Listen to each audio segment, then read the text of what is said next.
right, we should be going live here in just a moment.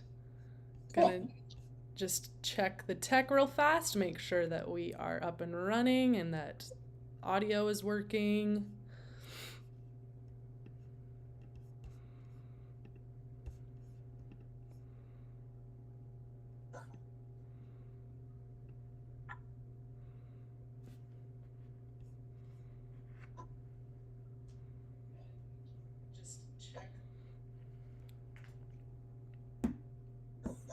All right, I think we're good to go. Hi, everybody. Welcome to our weekly webinar at Solo Suit. My name is Hannah Locklear. Usually our CEO, George Simons, runs these webinars, but he's on vacation this week, everyone. So you get Hannah and Tanya today. We've got Tanya, our co-host for the evening. Tanya is a credit coach and consultant. And we're really excited to have her join today and talk a little bit about how debt can affect your credit score. Tanya, do you want to go ahead and introduce yourself? Tell us a little bit about what you do, services you offer, and all that good stuff. Sure. Thank you for having me. So my name is Tanya, and I am a credit counselor and also working on the personal finance side of counseling, getting my national certification. So I am a former credit repair specialist. I've turned more of the counselor coaching side.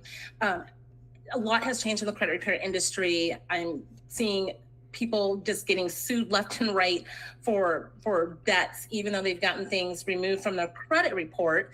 But removed doesn't mean permanently deleted, as long as you still owe that balance. And so that's honestly how I got in touch with Solo Suit, because I was looking for a resource that was not $2,000 in terms of having to hire an attorney, but something out there available to people who were getting sued, because I was seeing that happen with my clients. They were getting things deleted, we were celebrating, and then they were getting sued. I was like, oh no. And so I took some time off from credit repair because I had to literally relearn some things within the credit repair industry in a different way of disputing that could maximize your potential to get things permanently deleted and those debt waivers, those debt balances waived. So that's where my focus is as a credit counselor, is teaching those of you who want to learn how to repair your credit yourself, save money in the process, because you can do it yourself. Yes, you do need to learn a little bit, have your skin in the game, as I call it, but the rewards, you're going to be able to do for yourself what no one else is able to do for you, not even a credit repair person. So my website, road to720.com, you'll find all of my resources on there. I have a free course, Solo Suit, because like I said, I come across people who they're getting sued, and can't help you once you're getting sued, but I can refer you. And I've seen Solo Suit help many people who otherwise probably would not have answered the lawsuit, and we know that leads to like wage garnishment if you ignore that stuff. So ton of great products from Solo Suit. So that's what I'm doing, and that's my connection with Solo Suit. Awesome. Well, thanks so much, Tanya, for introducing yourself. We're excited to have you on here today. If anyone has joined so far, we just want to invite you to go ahead and start dropping your questions in the chat. It could be questions about debt. It can be questions about credit. Any questions that you have, go ahead and drop them in the chat right now. We'll get to those hopefully in a few minutes. And we're going to go until about half past the hour. But to kick things off, I wanted to ask Tanya, you a few questions about credit scores. First question I wanted to ask is, how exactly is the credit score calculated? Can you break down this algorithm that they use to calculate it? Yes, it's probably one of my favorite topics, because when people say, where do I begin? I'm like, with your credit score. And then they don't know, like they're looking at Credit Karma thinking that's my credit score. They don't understand the difference between Vantage and FICO and the credit score algorithm. So just to be quick about it, you have FICO scores, you have Vantage scores. Vantage scores are credit scores. They're not, I hear people saying, oh, that's not your real credit score. It is a real credit score. It's a credit scoring system developed by the credit bureaus. So when you log into Credit Karma, Smart Credit, Identity IQ, Credit Sesame, you're looking at your Vantage scores. Now, 90% of lenders are looking at your FICO scores. So if you're looking to purchase a home in the future, a car, take out, funding, you need to be looking at your FICO scores. And you can get your FICO scores on myfico.com website. And you're going to see that you have many different versions of the FICO score. Lots of great information on myfico.com to educate you more about your FICO scores. So there are 5 main factors that affect your credit and the amount of points you have. Payment history, that's 35% of your credit score. That's about 192.5 points. That has the highest impact. So, it is the most significant factor. So I tell people, pay your bills on time, communicate with your creditor. If you're running into financial troubles, they a lot of times will work with you because they want to get paid too. They don't want you defaulting. They want to get paid. So a lot of times they'll work with you. So make your payments on time. Credit utilization. That is 30% of your credit score, FICO credit score, or about 165 points. That also has a high impact. And this is where I think people don't understand. Like, one of the things when I was a credit repair specialist, and I was actively helping people repair credit one-on-one, we would get a ton of stuff deleted off the credit report, but the score didn't move. And they would be like, why, we deleted 40 negative items, but my credit score only moved like 5 points. We would look at their credit cards, they were maxed out. They were over the limit. So the whole credit utilization, that's huge on your credit scoring. So you want to keep your credit card balances, they say below 30%, but ideally below 10%. And just think, payment history and amounts owed, or the credit utilization, there's 55% of your credit score right there that you have control over. So those are the 2 biggest things. And I say what happens within the last 2 years of your credit report is really what has the most impact. So if you have a fresh late payment, or, your credit cards are maxed out, between now and the last 2 years, you can do something about that. Then there's the length of credit history, and that's about 82.5 points, FICO points, 15% of your score. So, the age of your credit. So when people are saying, oh, I'm going to close out credit cards and, whatnot, or when they go to dispute certain accounts that are on their credit report, maybe has 1 late payment, but it's like a credit card that has 7 years of payment history, I'm like, don't do that, because you actually get rewarded for the length of how long you've had that credit. So even though you may have a negative item payment on the history of the credit card or whatnot, you don't want to just go deleting credit, like different accounts, just because I've seen credit scores really go down because you've deleted something that actually you were being rewarded for because you've had it for 5-10 years. Then another 10% of your credit is based on credit mix. That's about 55 points. I'm talking FICO. So you are rewarded for the mixture of credit that you have, like credit cards. They say, you want to have 2 good credit cards, 1 short-term loan. It could be like an installment loan of sorts, an auto loan, and then, a longer-term loan, like a mortgage, if possible. They want to see how well you are able to manage different types of credit. So I tell people, if you're just getting store cards, go to your bank, ask your bank if because a lot of your banks will have really good, they may be secured cards depending on your credit that graduate to unsecured, but your bank has, a lot of times they have really good cards for building credit. So if you don't have enough mix of a credit, start with your bank. And then new credit, that's another 10% of your score. So that's the new accounts that you've opened up, recent inquiries, and you don't want to have too much. Lenders nowadays are very picky about what they're going to approve you for. So if you have too many accounts, I have a friend that has like 13 credit cards. She's wondering why she's getting denied. She's got great credit, great income. She's got too much. And she literally got a letter saying, like, you've got a lot of open accounts. So those are the things that make up your credit That's like the algorithm that determines the points that you're going to get on your credit report. So it's really important to understand that, because a lot of people don't, and then they end up doing things that they shouldn't when they're repairing their credit. Gotcha. So it sounds to me, based on your answer, that the biggest thing that affects your credit is your payment history and then like your current credit usage. Is that right? Yes, 55% of your credit score right there. That's, that's a lot. That's over 300 points.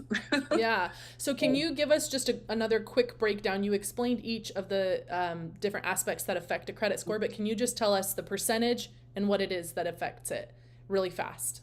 Yeah. So payment history, 35%. So late payments. Amounts owed, like credit utilization on your credit cards, that's 30%. You want to be under 30% of your utilization if possible. Length of credit history, how long you've had, credit extended. It could be student loans, credit cards, car loans. That's 15% of your credit score. And then you've got credit mix at 10%. That's the variety of credit you have, credit cards, car loan, personal loan, mortgage, and then new credit, applying for things. That's 10% of your credit score. So credit mix and new credit, they don't make up much, 20% combined on your credits, your credit profile. But these are all things that lenders look at and they take into consideration when determining if you're fundable. Got it. Okay. Thank you so much. That was a wonderful answer. I learned a lot. Another question that I wanted to ask you is, and you already kind of touched on this, but how does debt specifically affect your credit score? How long can it affect your credit score? What does that really look like? So I'm going to go back to credit utilization, the high levels of debt that you have, especially on these credit cards. They can increase your credit utilization. You can go over your limit, and that reflects on your credit report. That gets updated monthly on your credit report if you're over utilization on your credit. And I will share with you when we sign these credit card agreements, we're signing and agreeing that our creditors can every so often do a soft check on our credit report to see, how we're doing. And they do that. I've seen people, they'll have a Visa card, they'll have a MasterCard. All of a sudden the Visa card's cut off and they're like, well, I've always paid my Visa card on time. I kept it under utilization. Well, Visa, and I'm just using this as an example, they did a credit check and they see that, you've made some late payments on your MasterCard, or your MasterCard's way overutilized, and they'll use that as a determining factor to limit your Visa or cut it, just close it.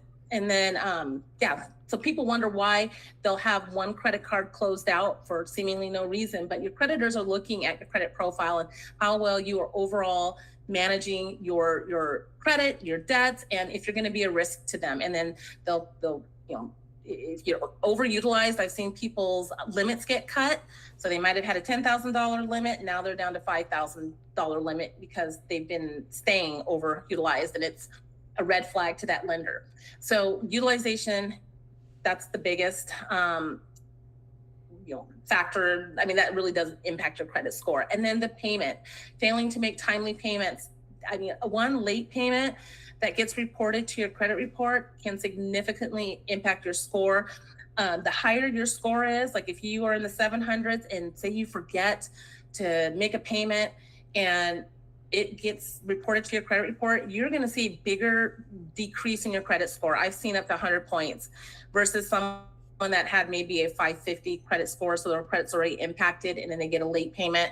They're not going to see as much of a drop. They'll still see a drop in the credit score, but not as much. So it's almost like you are penalized more when you have, good to great credit and you forget to make a payment, versus if your credit's already kind of challenged and you make a late payment. But you just, if you can avoid it, get on auto payments, because it's hard to get a fresh late payment, and sometimes even a late payment removed from your credit.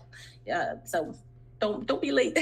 And then the debt to income ratio, and that's something that's not directly included in credit score calculations, but having a high debt to income ratio can make it harder to obtain new credit. For those who have gone through the process of trying to buy a home, your lender's going to look at your debt to income ratio and see like what you're making versus what you owe. Are you, overextended in that area? And they'll literally make you pay down debt to a certain percentage so that you can be more eligible for a loan of sorts. Like I said, these lenders they're getting very, very picky about who they extend funding to, credit to. So it sounds like just one late payment, even if you already have a good credit score, can significantly affect it.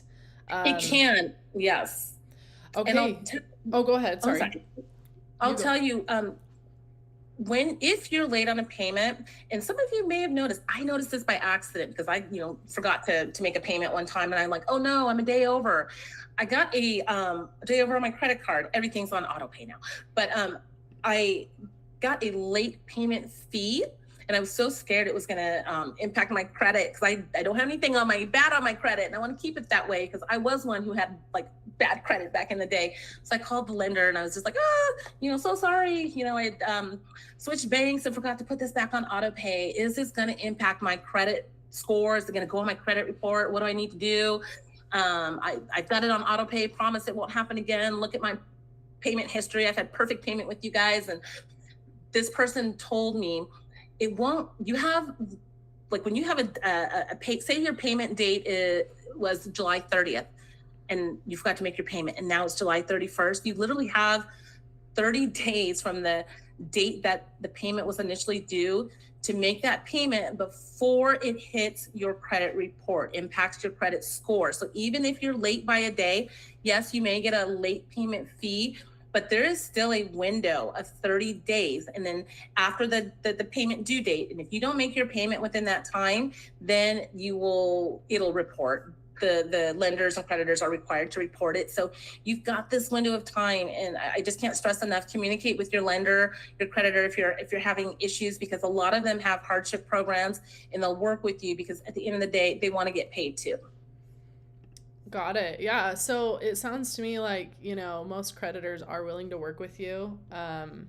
Even if you have fallen behind in the payment aspect of things, like, yes, they just want to at least get some money. So even if you have to work out some sort of a settlement or renegotiate your contract or renegotiate your payment plan, they're willing most of the time to work with you.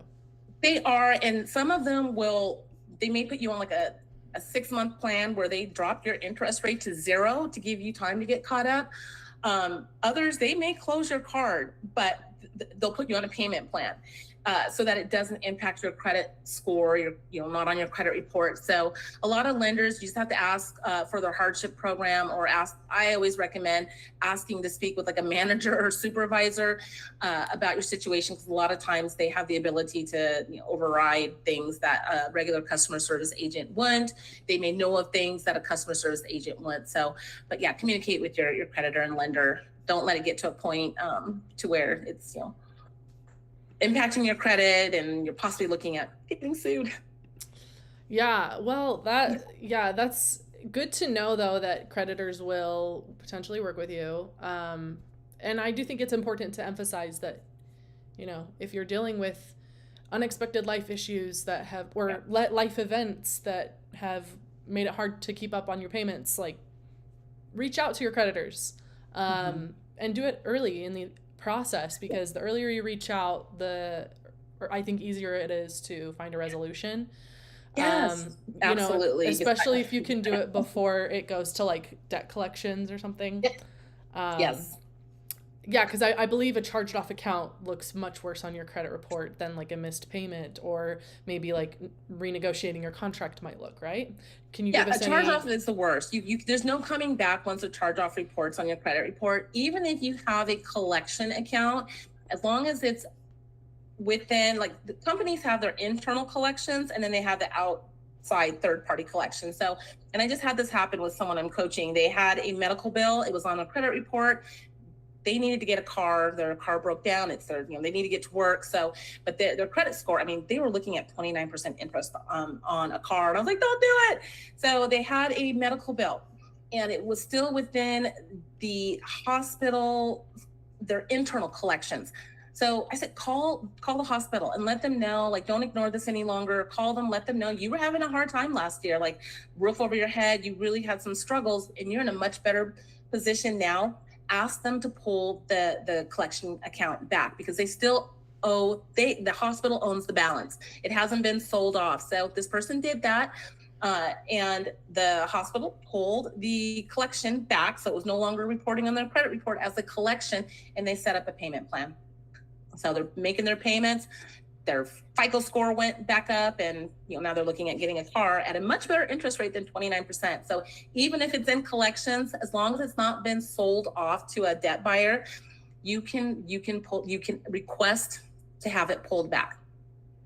So can you do that even if you don't pay off the debt in full right up front? Like, for example, if your debt's been charged off, it's gone to collections, and you want to set up a payment plan, let's say, but you don't have enough money to pay off the full debt right then, but you can set up a payment plan and request that they remove it from your credit report. Is that right? As long as the original creditor still owns the balance, they have leverage to, I've seen people have charge-offs and then they've worked with the original creditor, and the original creditor has even done the tax write-off, and you can amend, the original creditor can amend and change that if they come to terms with the customer and who wants to make the payment, wants to pay off the charge-off or the collections. And I'm not saying every creditor will do this, but you don't know until you try it, until you ask. The most they're going to say is no, but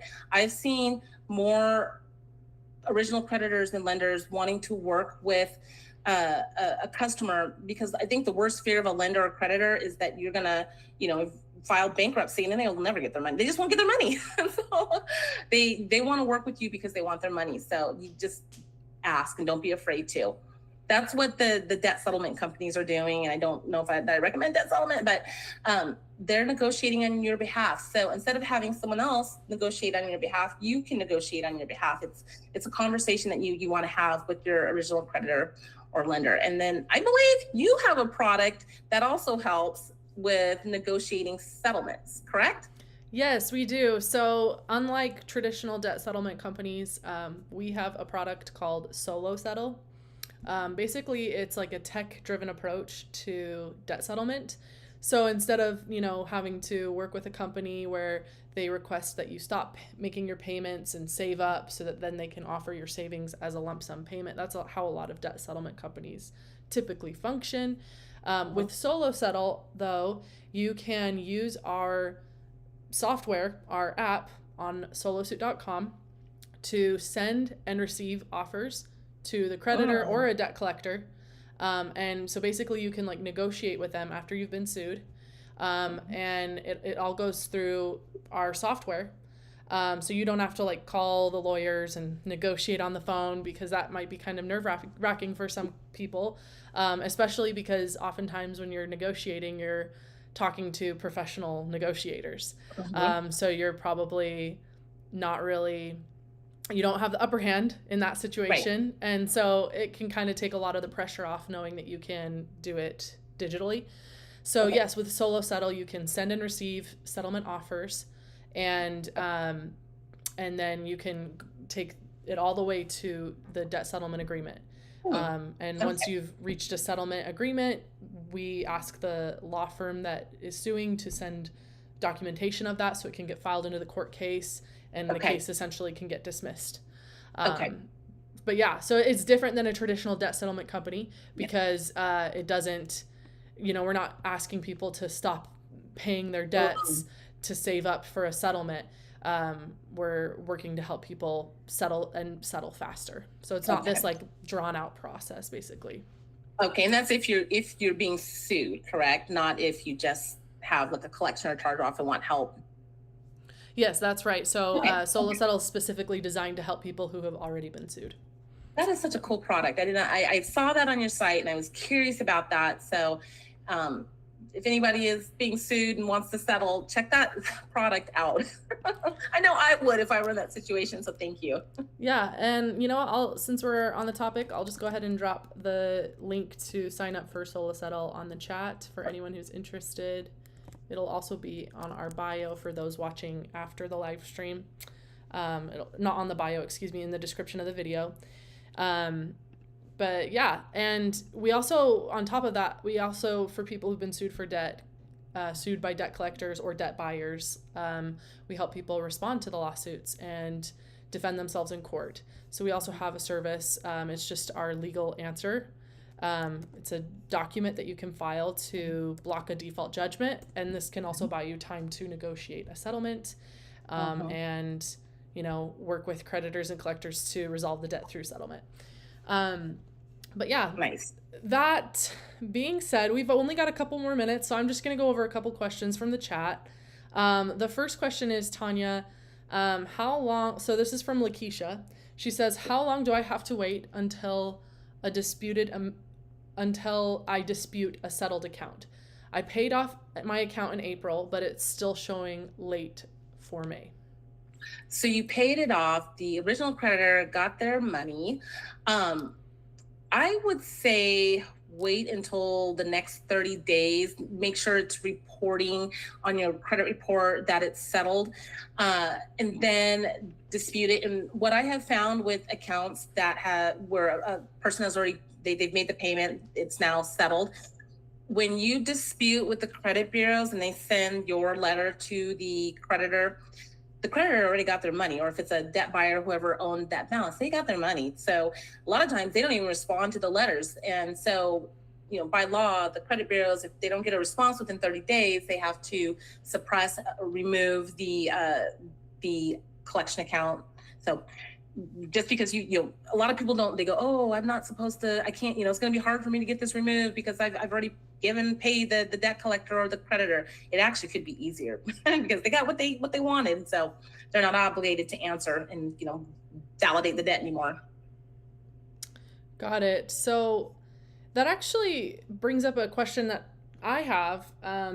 You had mentioned maybe you're not always the biggest advocate for debt settlement. But on this topic of debt settlement, what looks better on a credit score? That's like settling the debt or just not paying it off ever? Well, I think either way, like once you've got a charge off, you've got a charge off, or a collection account doesn't look good either. And I'm not a proponent of debt settlement unless you're weighing debt settlement versus bankruptcy. Bankruptcies report 7 or 10 years. There are different report. A lot of people don't understand. We've got like dozens and dozens and dozens of other third-party credit reporting agencies LexisNexis, Innovis, ones you probably never heard of. So even if you get like a bankruptcy off your credit report, it's in these other databases for lenders to look at. There's one database that we can't even touch, and it sits in that database until it ages out. It's a database that lenders have access to, but we can't do anything about. So at least if you settle an account, and it's paid, it may not look the best on your credit report, but you can dispute it because now the lender got their money. They're, chances are they're not going to respond to a dispute letter because the debt has been satisfied. Versus if you just let a negative account, a collection account or charge-off account sit on your credit report and you do nothing, these creditors, especially the credit card creditors, they are suing, and they're not waiting very long for your account to charge off. They're drafting up lawsuits, or they're hiring a law firm that specializes in debt collections to come after you. And I'm seeing people get sued in 6 months after a charge off, within a year of a charge off. Balances that are under $1,000, which has been a shocker to me because before, a couple of years back, it was like, it's the amount if you owed like $2,000 or $5,000. But I saw someone get sued for $750, and so of course I said solo suit.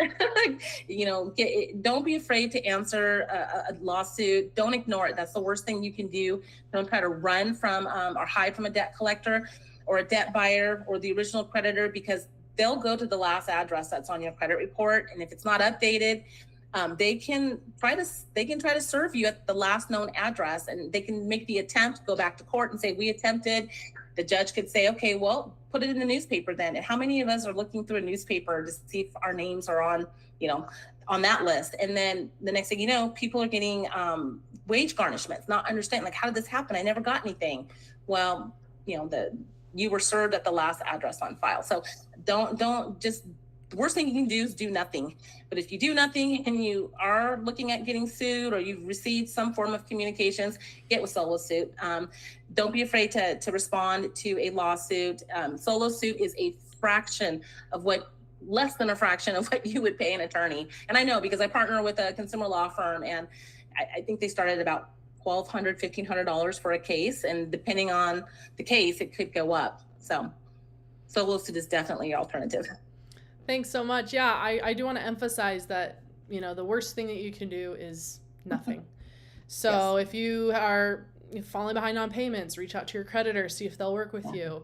If it's already been charged off, reach out to the collector, see if you can settle the debt or set up a payment plan. If you've been sued, go to solosuit.com, file an answer into your case. That will block a default judgment, which could lead to big issues like wage garnishment, putting liens on your property, among other issues.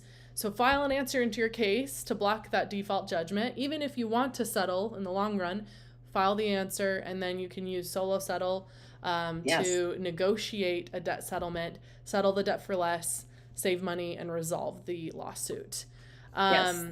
Well, you know what? We're already past the hour. We didn't have a ton of questions on the chat today, so if we didn't get to your questions, sorry about that, but we'll have another weekly webinar coming up next Wednesday. Tanya, I just want to say thanks so much for joining, teaching us about how debt affects credit and just credit scores in general. Is there anything else that you wanted to say? Thank you for having me. Tune in to Solo Suit every Wednesday. You're going to learn a lot. Go through their YouTube videos, because I do it, and I'm learning a lot from them. And then again, my website is road to720.com. I have my free course. I have free credit repair software that's in there. I just want to see everyone, succeed when it comes to credit, get back on the path to better credit, because I know personally how credit can affect you, and you have resources. Don't sit there and think that there's nothing you can do, because you can. And so you've got Solo Suit, and then you've got Road to 720. Yep, you've got resources. You're not alone in this journey. And feel free to contact us too at solosuit.com. You can email us at support@solosuit.com with your debt questions, or tune into our next webinar. Thanks so much again, Tanya.